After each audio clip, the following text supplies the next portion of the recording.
اللهم صل على محمد وآل محمد. اعوذ باللہ من الشیطان الرجیم. بسم اللہ الرحمن الرحیم.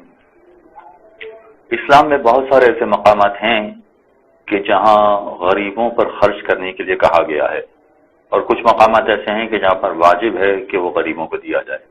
مثلا زکوٰۃ میں کہا گیا کہ غریبوں کو زکوٰۃ دی جائے، اور اسی طرح سے خمس میں کہا گیا کہ سہم سادات والا حصہ غریب سادات کو دیا جائے. اور بھی کچھ مقامات ہیں کہ جہاں پر یہ کہا گیا ہے کہ غریب کو دیا جائے، مثلا رد مظالم ہے، واجب صدقہ ہے. ایسے بہت سارے عنوانات ہیں کہ جہاں پر یہ کہا جاتا ہے کہ آپ غریب کو یہ والی رقم ادا کریں، یہ مال غریب کو ادا کریں. سوال یہ پیدا ہوتا ہے کہ اسلامی نقطۂ نگاہ سے غریب کسے کہیں گے؟ اس لیے کہ ہمارے معاشرے کے اعتبار سے اگر ہم دیکھتے ہیں تو غریب فقط اس شخص کو سمجھا جاتا ہے کہ جو مفلوک الحال ہو، جس کے لیے اپنے اخراجات چلانا بہت مشکل ہو، اور بڑی قسم پرسی کی زندگی بسر کر رہا ہو، مانگ مانگ کے گزارا کر رہا ہو.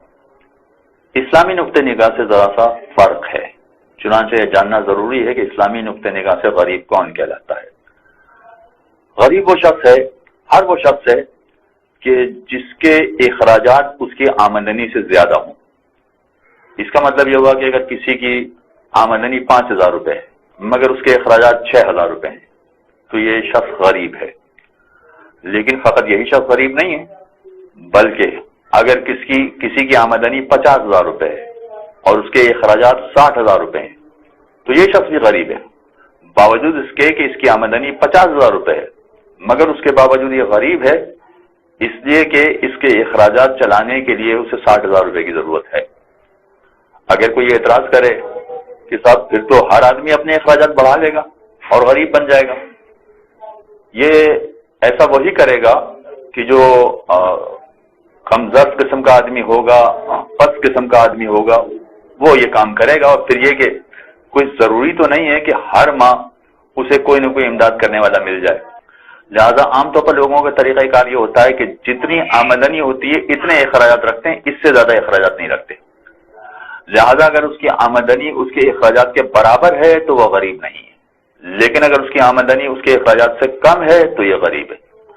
چاہے پھر اس کی آمدنی بہت زیادہ ہو، اور آمدنی جس کی زیادہ ہے اس کے پاس وسائل بھی ہوں. وسائل کا مطلب ہے اس نے موٹر سائیکل رکھی ہوئی ہے، گاڑی رکھی ہوئی ہے، مگر اس کے باوجود وہ غریب کہلائے گا، اس لیے کہ اس کی آمدنی کم ہے اس کے اخراجات کے اعتبار سے. ہم اگر یہ بات پیش نظر رکھنا ضروری ہے کہ جب ہم یہ کہہ رہے ہیں کہ آمدنی 5,000 روپے اخراجات 6,000 روپے ہیں، یا آمدنی 50,000 روپے ہے اخراجات 60,000 روپے ہیں، تو یہ فقط 10,000 کی حد تک غریب ہے. یعنی اگر ہم اس کو زکوٰۃ کی رقم دینا چاہیں، خمس کی رقم دینا چاہیں، کسی اور مد میں رقم دینا چاہیں جو اسلام نے واجب کہی ہے، تو 10,000 تک اس کی مدد کر سکتے ہیں، اس سے زیادہ اس کی مدد نہیں کر سکتے. اس لیے کہ جب 10,000 اس کے پاس آ جائیں گے تو وہ غریب نہیں رہے گا، اور غریب نہیں رہے گا تو غریب والا حصہ اس کو نہیں دیا جا سکتا ہے. لہذا یہ بات پیش نظر رکھنا ضروری ہے کہ اگر کسی سادات کی مدد کی جا رہی ہے تو فقط اتنی مدد کی جائے کہ جتنی اس کی ضرورت ہے.